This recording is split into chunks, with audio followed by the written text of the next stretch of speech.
Even though Iwaizumi had suggested that they should tell others, Oyakawa had another plan going through his mind. Wait, Iwa-chan. Don't tell everyone that we are alive.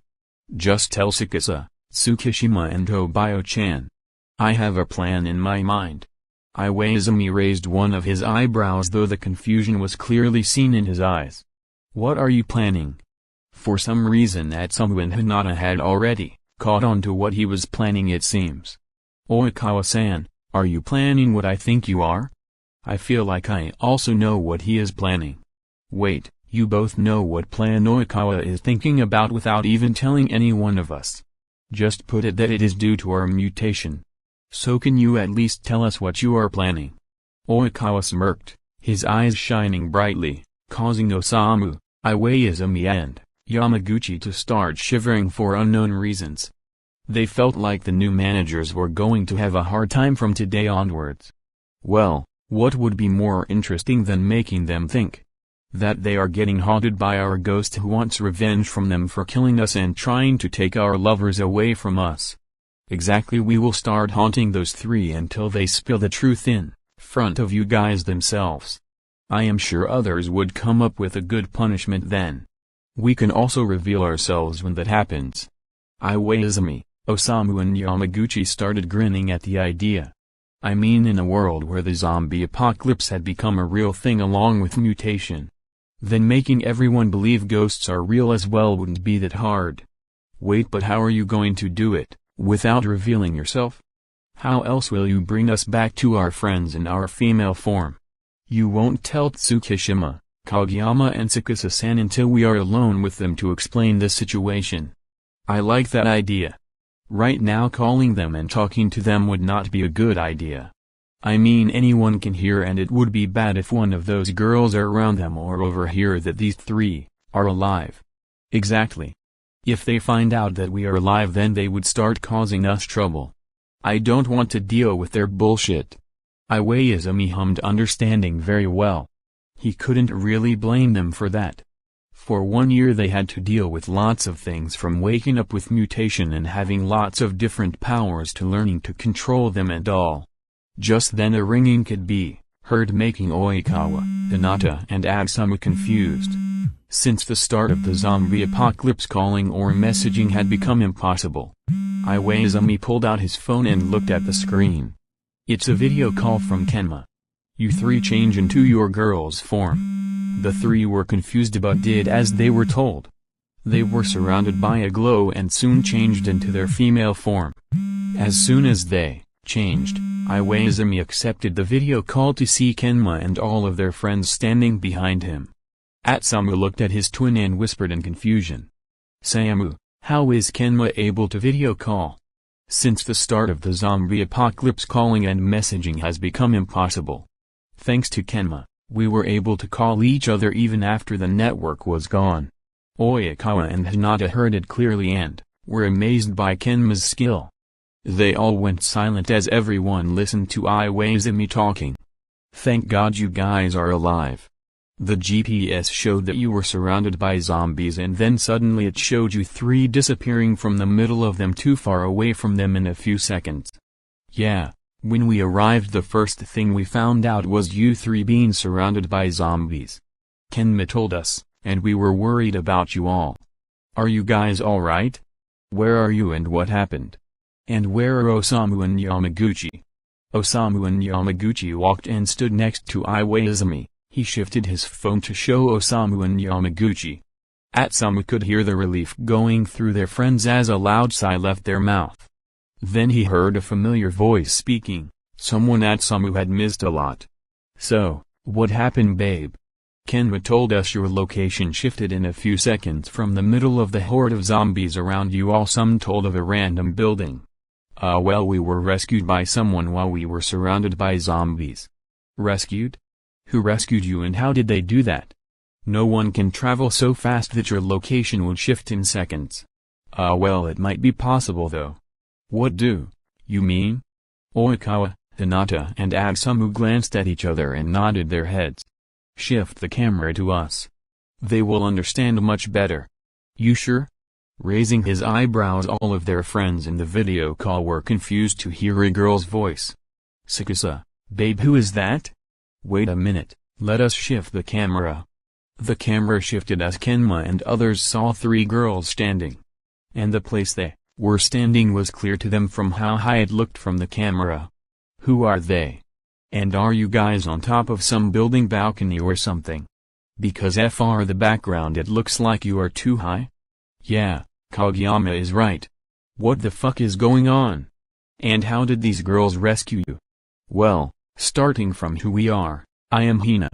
I am Yuki. I am Atsumi. Nice to meet you all. And how they rescued us is. Everyone watched as the wings sprouted from Atsumi's back, and a few feathers fell down. What the fuck? Atsumi started flapping her wings and flew around in the air to prove everyone it was real. She moved closer and grabbed Iwaizumi's hand. He took it without hesitation. Iwaizumi wrapped his hand around Atsumi and they started playing. The camera showed everything, making all of their friends gap. After flying around they both landed again and Iwaizumi pulled away and looked at the call to see everyone with their eyes widened open and mouth opening and closing like a fish. Soon after, Atsumi's wings disappeared. That's so cool, but how is this even possible? Mutation. We were bitten by zombies, but rather than turning us into zombies it worked as a mutation for us, giving us powers. What do you guys eat? Like, do you need to eat things like a zombie? I mean, no, we can eat normal food, but we need blood to survive like vampires.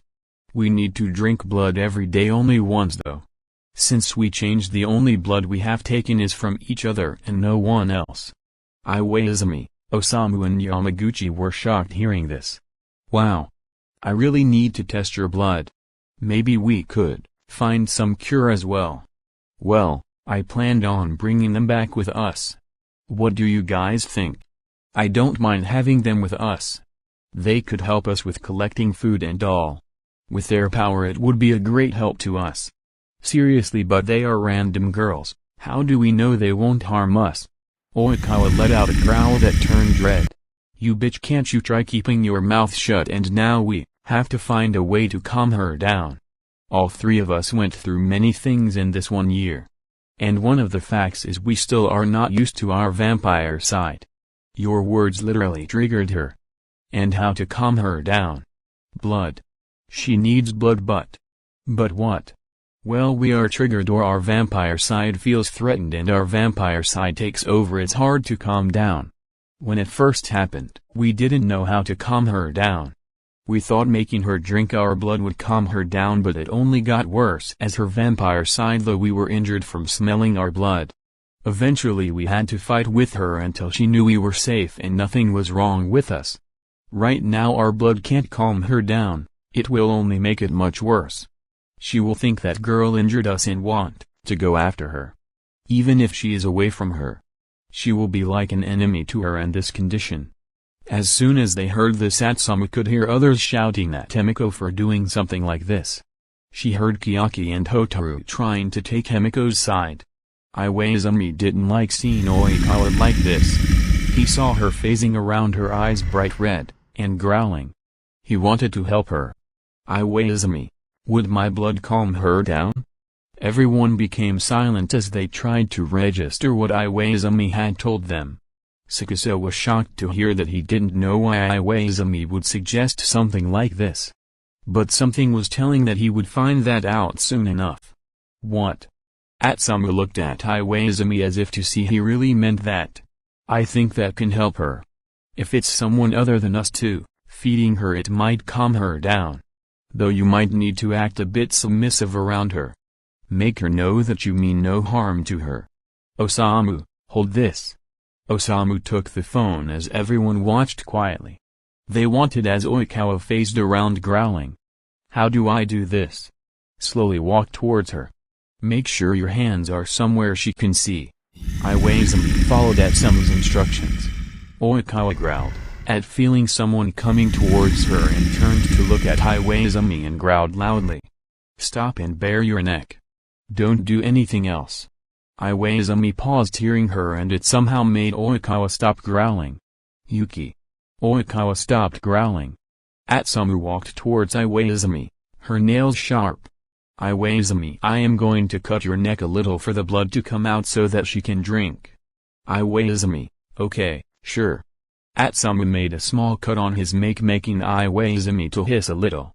Everyone else on the video call was fascinated, while Emiko and the other two girls watched in jealousy. Oikawa smelled blood, but it wasn't coming from Hinata or Atsumu. It was making Oikawa hungry. Her fangs started growing from the sweet smell. Oikawa moved closer as she scented the blood, moving towards Iwaizumi as everyone watched as their heart kept beating faster. Oikawa locked the blood from Iwaizumi's neck, making him shiver a little. Opening her mouth, she let her fangs sink in his neck. Hiss! Oikawa felt the blood down her throat as he drank the blood. Iwaizumi put his hand on the back of Oikawa's head, patting her head as he let Oikawa drink. Osamu and Yamaguchi didn't know what to do. Vampire and mutation, too many things were going on for them to wrap their mind around it. Oikawa slowly calmed down and soon realized what she was doing. Her eyes changed back to normal. Atsumu and Hinata sighed in relief. She is back to normal. How do you know? Her eyes are back to normal. They're not red. Oikawa soon pulled away and locked the wound she had bitten, letting the wound slowly close up. Thank you. I healed the wound. What? You can do that? Comes with a perk. Our saliva works as healing. We can use our saliva to close the wounds. Are you good now? Yeah, I am sorry. Her words literally triggered me and I couldn't control myself. It's fine. It's not your fault. It's her fault for saying something like this. We are hungry as well, but I think I will drink later. Same blood, or food blood. We haven't drank today. Kyoko finally broke the silence. Okay. Why don't you guys bring them here? We can talk more once you all arrive. That sounds good. With that, the call ended and everything was silent again. Iwaizumi turned to look at the girls. Min knows that you were hiding something and pretty much waiting for an explanation once you go back to them. Iwaizumi raised his eyebrows in confusion. How did you? If you are thinking about how I know, his expression said everything. You will have to explain it to him once you're alone. I will do that once we are alone. Yamaguchi needs to do the same. I know. I really hope they believe it though. I am sure it will be alright. Anyway, let's go back to the base. We can take you guys there faster if you want, we will tell you the way. Atsumu, Oikawa and Hinata spread their wings again. Atsumu grabbed Osamu's hand, while Hinata took Yamaguchi and Oikawa took Iwaizumi. They started flying as they made their way towards the base, following as per the directions they were told. It took them half an hour before they reached the place. All three girls were floating mid-air holding their friends by their hands. We have arrived where you told us.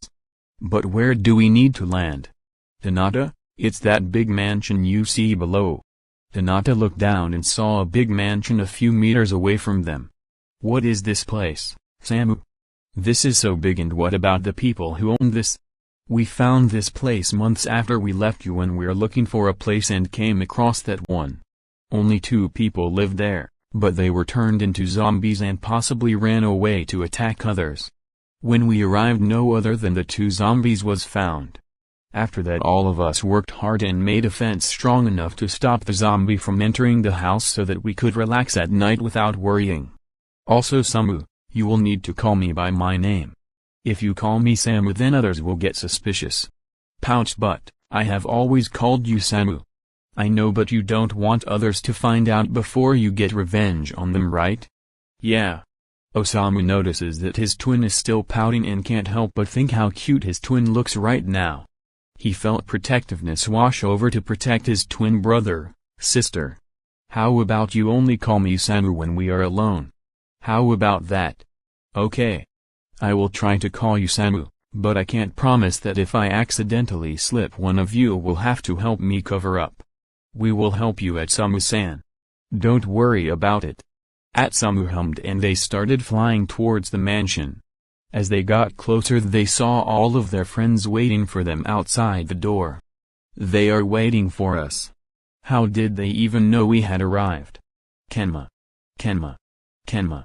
Atsuma started lowering herself. She made sure Osamu had landed before landing herself and making her wings disappear. Oyakawa and Hinata also made their wings disappear. They looked at her before turning back to all their friends. She could also see the evil eyes the three evil managers were giving them and decided to ignore it for now. Oh, they are looking at us. We won't do anything. For now, because your worst nightmare